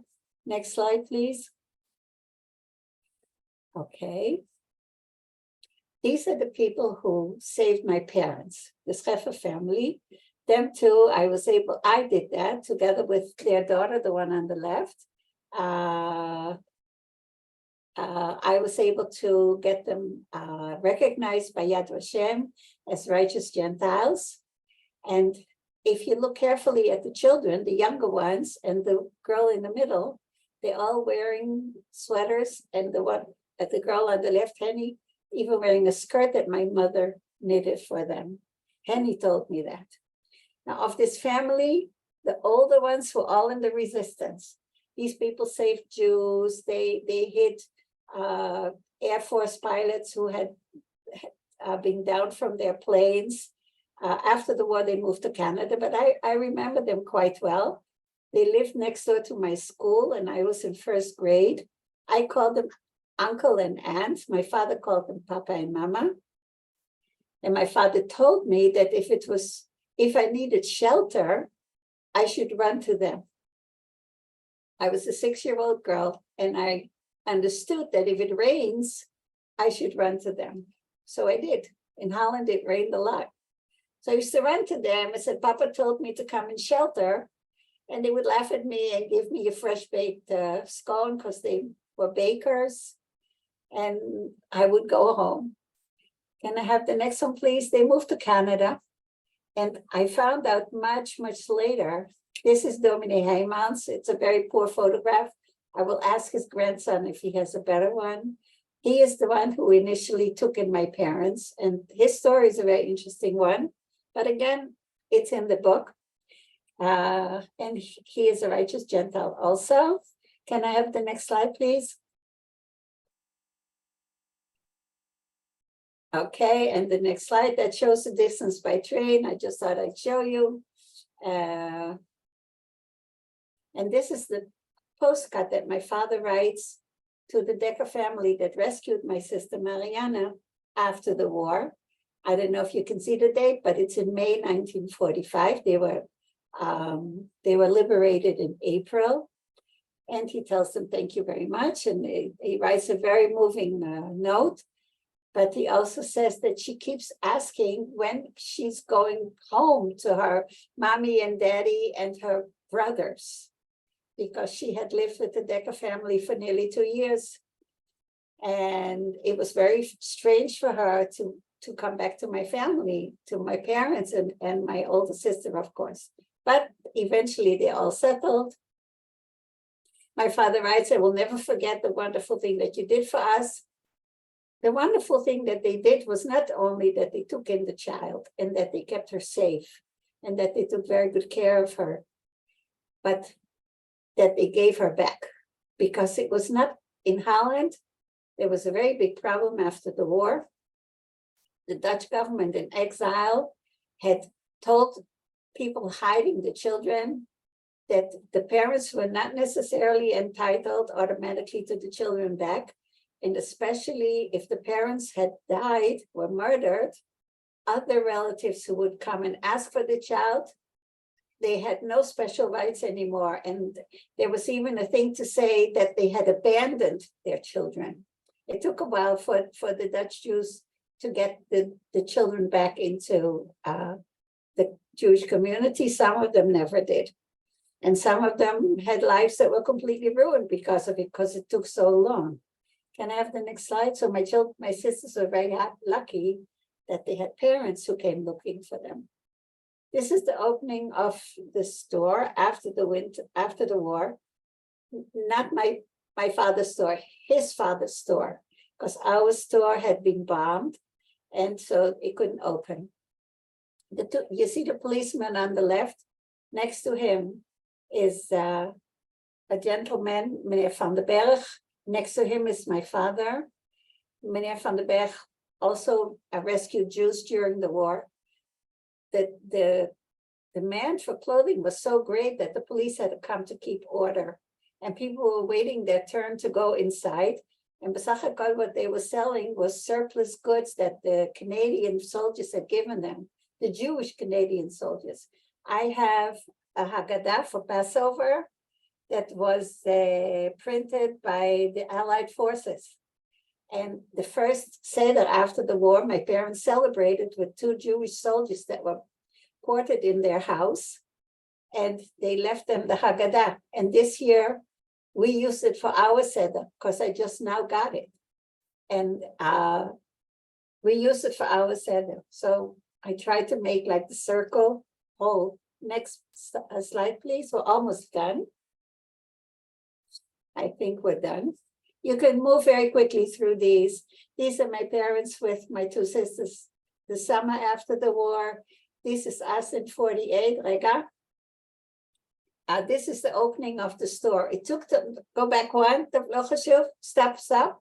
It took till 1949 to set up the store again. 1949, 4 years, because my father could not get back ownership of the building. And it took till 1949. Think about it, 4 years where he didn't really have the opportunity to run his own business yet. Almost 4 children by then. Okay, keep going, please. Later, we moved to a very big place. This is us, 1951. Keep moving. Okay, this is a death notice that comes from the Dutch government, and they only start coming in the 50s to let him know he was the only survivor of the family. This is a cousin of his who died, who was 25 years old, and one of them near Auschwitz. And one by one, these things started coming. Go on. Okay, this is all of us. This is a photo taken for the Scheffer family, the rescuers of my parents. We're wearing clothes that my mother sewed for us. We're all wearing the same, can you see? Okay, so my little sister was blonde, and my mother was so happy because she figured that if Hitler comes back, and she was sure he would, it would be easy to hide her. Like, my hair was very black, and she worried about that. I didn't listen. So she was worried that nobody would want to hide me. This is what I grew up with. No wonder I live in Israel. Next slide, please. Okay, this is us in the backyard, the new house. The grass hasn't grown in yet. And this again is a Suzanne to the Scheffer family in Canada. You can still see my sister is sick with asthma. And if you look on the left, my father and I, hand in hand, this is how I remember him. I was always with him. I loved the store. I enjoyed going out with him when he went to buy goods for the store to sell. I listened to his stories. He didn't talk about the Shoah, but little by little, there were things that I heard from far away. I don't know if I have time. I think not, so I won't read the next thing. Can we just finish the presentation then? Okay, keep going. It's not important. It's Jewish children after the war. This is important. This is my piano. And these are the photos of my third and fourth generation. And my children say that my piano is too small. I have to buy a grand piano, and there's no room for all the pictures, Baruch Hashem. And so you can see children, grandchildren, keep going. Okay, here are some more pictures. The one on top is my daughter. She just had her third baby. And there she is with two of them. They don't keep up with up-to-date ones. Next slide, please. You see, okay, move through it. All this, you can see that I can't put it all in one. Baruch Hashem, very big family. Keep going. And this is us 5 years ago. Since then, we have grown, but this is at a Hanukkah party at my son's house. He's listening in the dining room. And these are most of my children. One of them is outside at the barbecue, most of my grandchildren. But since then, others are born. They have grown up, they have gotten married, they have had more babies. Can I have the next one? And this is the future children. This is the fourth generation. And if I have to say anything, I will say what my son-in-law's grandmother, Hungarian grandmother, used to say. She wouldn't say Mazel Tov when a child was born. She would say, we won. And here we are, and we won. Thank you very much for listening. I hope you will look up my book and enjoy reading it and learn from it. Thank you very, very much. Very nice. Hold on 1 second. Okay.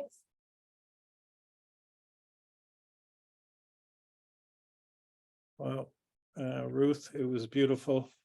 And it was Thank you. terrific for you to bring a survivor's view to our group. The eyewitness testimony is something that is recorded today and will be used for pushing back about Holocaust denial and against anti-Semitism. And so honored and appreciate you being here with us, and I appreciate you. So does. Thank you very much. Thank you all for listening. And I will now open the audience participation of our program for any questions to the three authors, Ruth, Rob, and Jenna. And if you don't mind, if you please would use the, I'm going to switch to the gallery view now. At the very bottom of your toolbar, you'll see a reactions button. And if you raise your hand, which is what I've just done over here, I'll be able to see you easily. And if you have a question, I would also appreciate all of you if you would put your cameras on so we can see you. There's a lot of people who are here but are not on camera. So is there any questions for our authors at the moment? Please raise your hand if you do. And unmute. Okay, Douglas, nice to meet you. Nice to see you. Why don't you ask your questions? Please let us know who you want to have your question. A question for my neighbor, although I never knew him while we were neighbors, Rob Wolf. We grew up in the same hometown. I'm a bit older, so our paths never crossed, but we lived remarkably close to one another. I want to ask you a specific question about your book. You say in the book, you go to great detail, and it's very personal of your father's parents being shipped off to Auschwitz. How did your father learn of that? Somebody must have witnessed it and told him. They did. If you remember, it's a very, very, oh, can you hear me? Yep. Very nice. Okay, if you remember, it was a very small part. My dad was, first of all, my dad was on the run for months after the war had ended, at least in Budapest, because it hadn't ended in Jur yet. So it wasn't safe to go back to his hometown of Jur.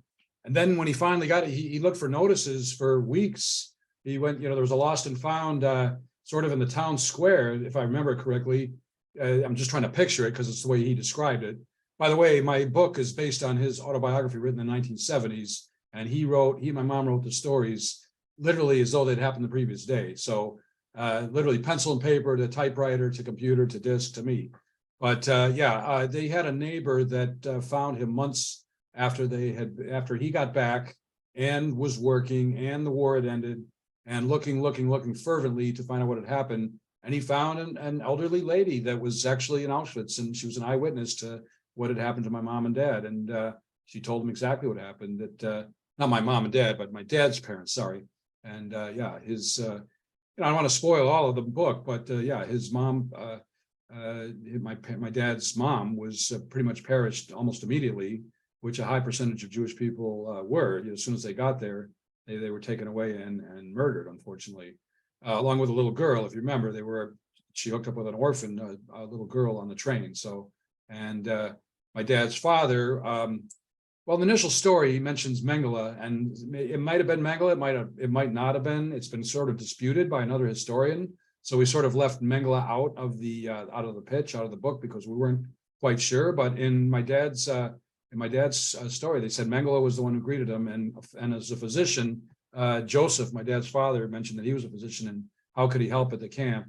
And he got assigned cleaning out the stool, cleaning out the latrines, if you were, cleaning out the waste from all the huts, and end up perishing about a week later, probably by cholera. They assumed it was infectious. So, it's sad that they had to go, but the good news, they didn't have to suffer for months at a time. We've talked about starvation today, torture, persecution. So fortunately, they didn't have to undergo that. And this witness mentioned other people that were at Auschwitz, like Zoli the clown, who was a childhood hero of my father's, and what happened with him, the humiliation, and at least one rabbi, the humiliation that happened to him. So it sounded pretty legitimate. I mean, you get the word of mouth, and believe me, my parents were educators. They were sharp. They had impenetrable memories.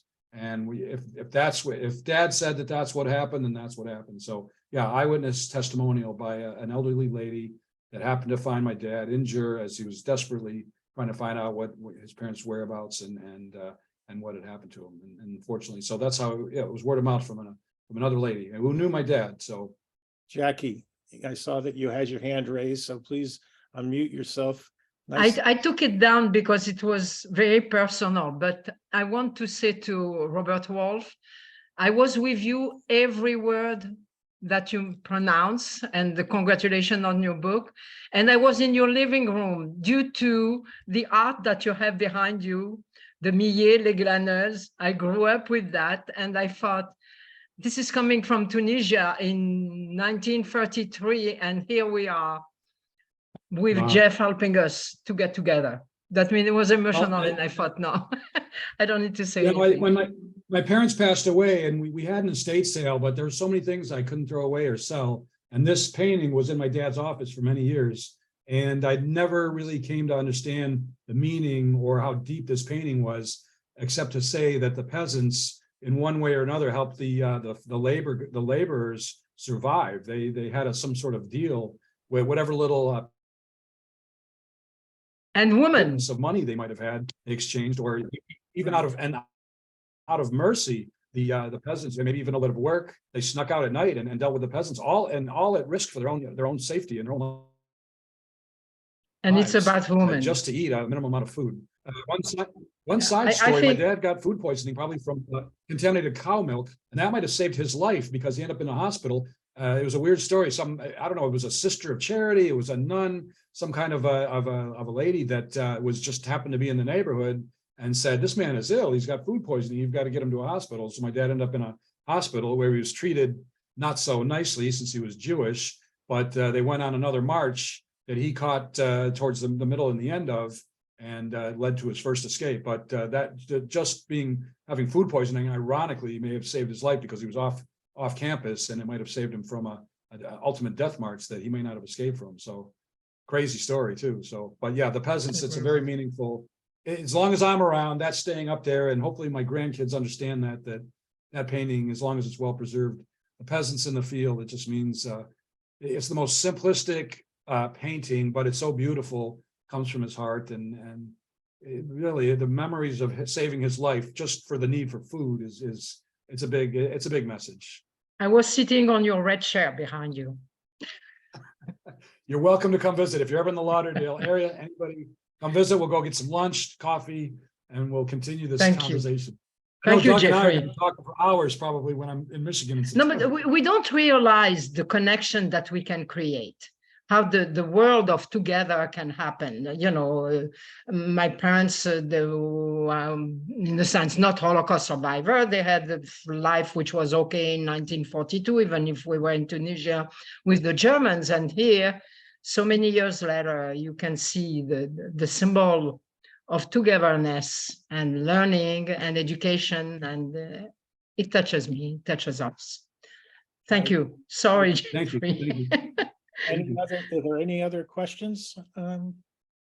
Well, I have something special that I have teed up. Obviously, they were at the end of the program, and you're welcome to leave us, but a lot of people know that I have a passion for film, and I have now fell in love with this genre of Jewish and Holocaust film. I've watched over 600 films in this genre, and I have selected one, which I think you'll all enjoy. So I'm going to take the next half hour of our time. You're welcome to leave us if you're not interested in staying, but I think you'll enjoy this film. So I'm going to share screen and go to that right now. Jeffrey, Jeffrey- I will say good night. It's 10 o'clock here right now, Yes, and I have to get up at 6. So Good I night. might Thank be you. listening. thank you Thank you very much. very, very much. Thank you. And we'll stay in. Okay. Good. We'll stay. I'll Can I be ask very one quick happy que- to. Thank you for Yes. joining us. Jeff, can I ask one quick question of the other two authors? Yes, Okay. Before Jeff, may I ask one question of the other two authors real quick? of course, go. Jenna and Ruth. Maybe I missed it. How many kids do you each have in total and grandkids? Because I might have missed it and I apologize for that, but So I said I have 6 children. And I have 21 grandchildren and 12 Wow. great-grandchildren. oh, God bless. Are They they all all in don't Israel? fit in my house. Yes, Baruch Hashem, Are they they're all in Israel? Yes, yes, They're all in yes. Israel. Fantastic. All in Israel. We are in a family of observant Jews. I have 2 rabbis in my family, a couple of agnostics, and all kinds. But yes, Baruch Hashem. Baruch Hashem indeed. How about you, Jenna? I have one son. I talk about him quite a bit in Crooked Lines. And he is the dad, very new dad of a 2-year-old and a 1-month-old. So, Mazal tov. so we are very new, Savta and Saba, and very excited. Mazel Very tov. nice, Mazal tov. Welcome to the group, to the crowd, Thank you. to the club. All I right. have to go. I'm so sorry. Okay. Thank you very, very, very much. Good night. All right, and Devorah, nice to see you. And Devorah is also a Holocaust survivor. So I'm going to start this. You're welcome to stay or leave, but I'm going to share it now.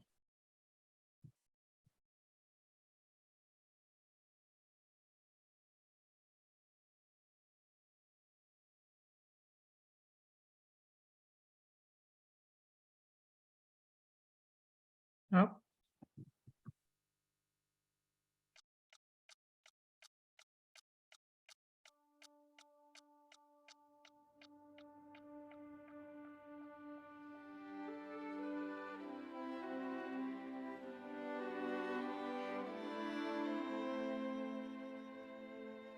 What does it mean be Jewish? You can't eat sweets with gelatine in. Donuts for Hanukkah. Nutella and passion with sprinkles. It was a good religion to be put in. Eating different types of foods during festivals. We love Israel because we're Jewish and it's our country. I love presents for Hanukkah. I sometimes eat kosher. It's about learning to lane. It means driving past shul on Shabbat and ducking down so that nobody sees we're in the car. It's about learning from the experiences of our ancestors to make the world a better place. It makes me feel safe and secure in a puzzling and scary world. It's about hitting people with the spring onion around the Seder table.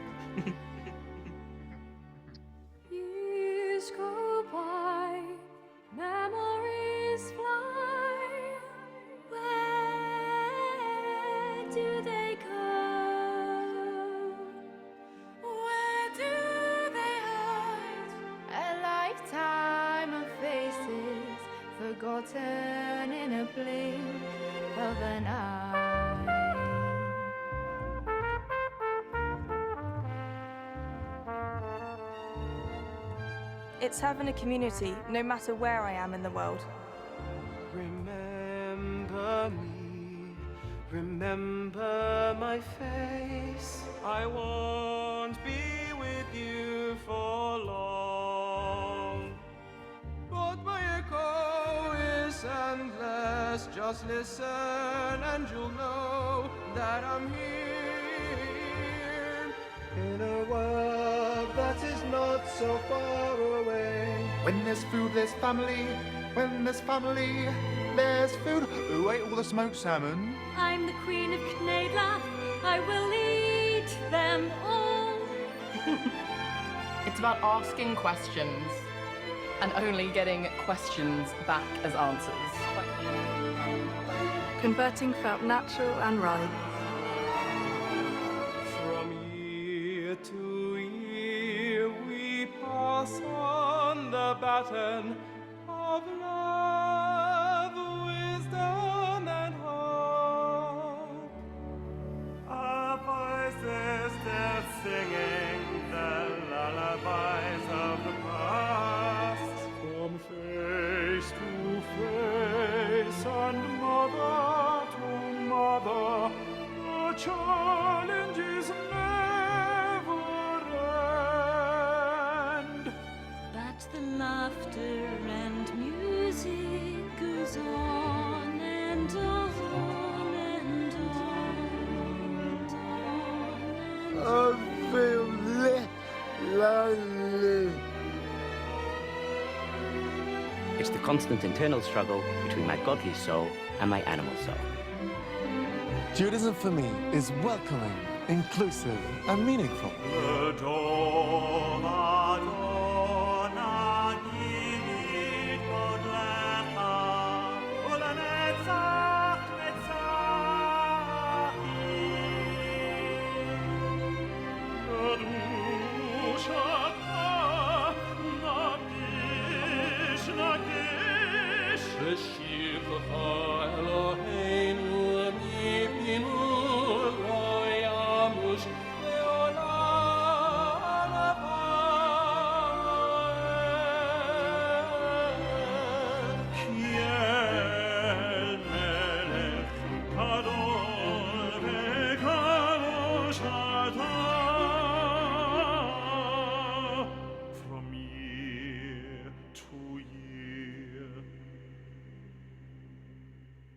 It's my connection to my Bubba. She was my favourite person. Thinking anyone who does more than you is Meshuggah from. Thinking anyone who does less than you is basically a Gentile. Lighting candles on a Friday night with my wife and children and counting all my blessings. It just means caring. Oh, humour and melodies give us light to find our way home. Any general statement you make about Jews can be disproved by pointing at a different kind of Jew. Quart vial of Mahler symphony and a portion of chopped liver. I'm proud to be a Jewess from Cochin in Kerala, India. It's about being in a warm bath that I need to keep filling up with lovely hot water. Lovely hot water. It means sending my children to Gesher so they know who they are. Being compelled to make the world a better place by looking forward, but yet always having to look over your shoulder. It means suffering from catastrophic thinking with specific anxiety that there won't be enough food. It's choosing to live life to the full, in spite of almost overwhelming sadness. Developing resilience to shame and learning to love myself. An ancestral Yiddish chorus comments on every slice of challah. And when its members die, you miss them. It's about living a life of ordinary human decency and loving God. It means in the worst of times, you can still laugh. Being Jewish makes me want to stand up and make a difference.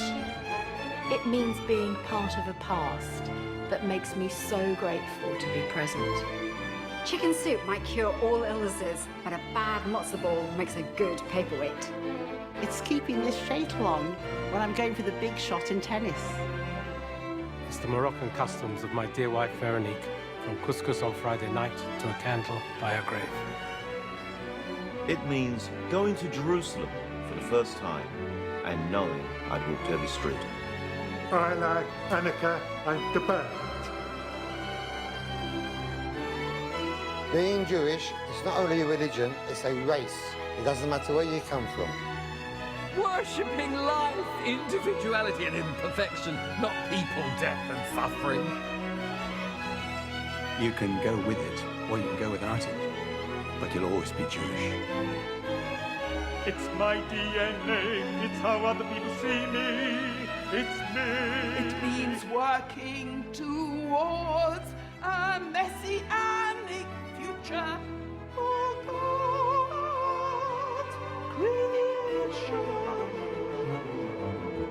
It's not about wallowing in suffering. It's about dancing on the coffee table of existence.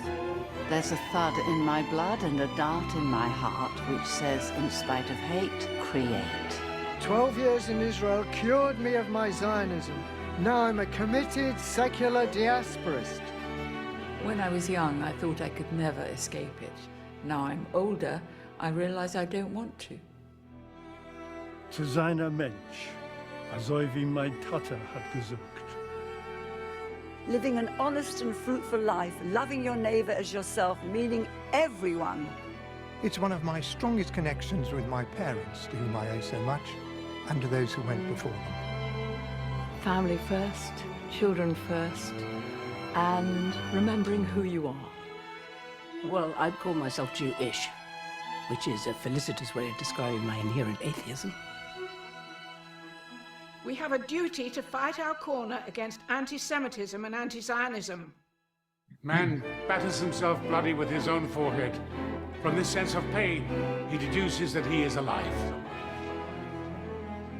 The only positive thing I can say is some of my best friends are rabbis. Being Jewish means that I was witness to one of the most tragic events in history. I observe the festivals in memory of my family and my childhood. Yiddishkeit is ingrained in me. I'm proud to be Jewish, but I wish I wouldn't have to pay such a high price for the privilege. Did we need Hitler to remind us that we are Jews? I thank God daily that I am a Jew. The world does not appreciate what we have contributed to civilization. Ensuring the survival of the diaspora. We had to choose to survive. A Jewish grandmother never sleeps. She just worries with her eyes closed. My mother sang me Yiddish lullabies, almonds and raisins, the sweet and the bitter. This steered me through life. Family, tradition, and celebration of life. The Chaim. I am Jewish. I can prove it with this. It helps us still with living as well as with mourning. Just read the 10 Commandments. It's all there. Being Jewish means that I fought at Cable Street and won.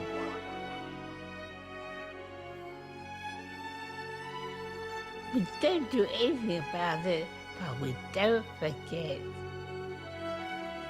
I'm a card-carrying heathen, and I've got all my own nashes. What does being Jewish mean to me? I don't know. I don't know of any other way.